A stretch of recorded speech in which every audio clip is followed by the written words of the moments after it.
Mr. Herzog, what is the meaning of movie making for you? Well, I have a microphone, sorry. I try to make sense of my life. So I'm actually not really that much into making a lot of money. I do where I have the feeling that what I do gives something to audience, insights, new perspectives, stories that they have never heard of. So it's something very complex. I wish I could answer it very simply, but it's not that simple.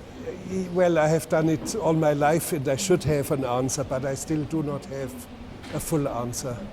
Okay. And, but basically, you see, I try to give meaning to my life, and that's through filmmaking. what directors do you think that have influenced your work? Hardly anyone. I cannot say who influenced me, because you have to understand I grew up in the mountains in Bavaria, where there was hardly any electricity, no running water, so we had to go. No movies, no radio, no telephone. I made my first telephone call when I was 17, my first phone call. So until I was 11, I did not even know that cinema existed. You see, I never saw a film, but I did not know that cinema existed. So I came to movies, to see movies very late. And I always had the feeling I am the inventor of cinema. And I do not see many films. I see, as an average, per year maybe 3 or 4 films. That's all I see. But I read. And that's very useful for filmmaking. Right? Yes, if you don't read, you will never be a great filmmaker.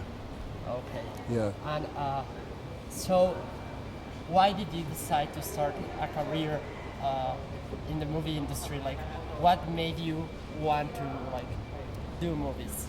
I have no career, because career means you are planning something and you do it step by step, and you do something that's helpful for a career.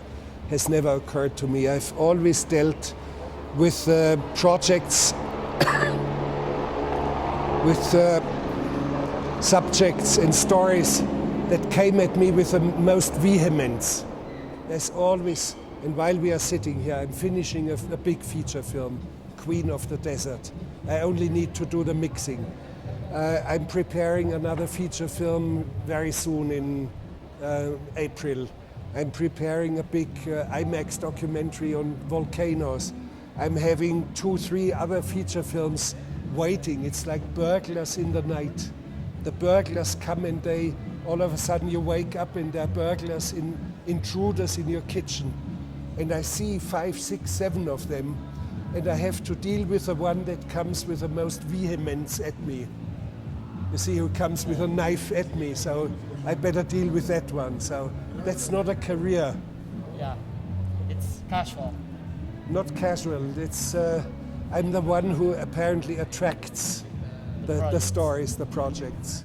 Do you see yourself reflected on your movie's characters? We have to be very careful, because many times people thought, Herzog must be as crazy and monomaniac as Aguirre. Like Aguirre La Ira de Dios. Yeah. No, I'm not. I'm the one who wrote it, and I'm the one who directed it, and I'm the one who edited the film, and the one who produced it. But it would be dangerous to try to see a correlation, a direct correlation between Aguirre and Werner Herzog, or Bad Lieutenant and me, or Nosferatu, the vampire and me, or documentaries. There is something personal in all these stories. They belong together like in TV, a family series. You see, it's all one family. And finally, what do you think about technology's role in modern cinema? Like this facility that people have to just grab their cell phones and start taking video of something. Yeah, it's not so much cell phones. There's more sophisticated things out, digital reality and digital effects. I'm not against it because it's a phenomenal tool if you use it right. So I'm using it cautiously and right. And I've been very much fascinated by 360-degree immersive virtual reality. So there is a technology out there, very, very recent. And you have this, the mask on, and you see events, but you can look up and you see what's going up here. You can look here, you can turn around, you can even, and you are on a little platform that has digital sensors. When you shift your weight, the image changes. I can look under the chair and find, you left your things under here. I can look under it. So it's an enormous new tool, and nobody knows how to use it yet. What will be the subjects of it? What will be the stories for it? Nobody knows. And it's certainly not an extension of movies. It's certainly not an extension of video games. It's something completely new and different.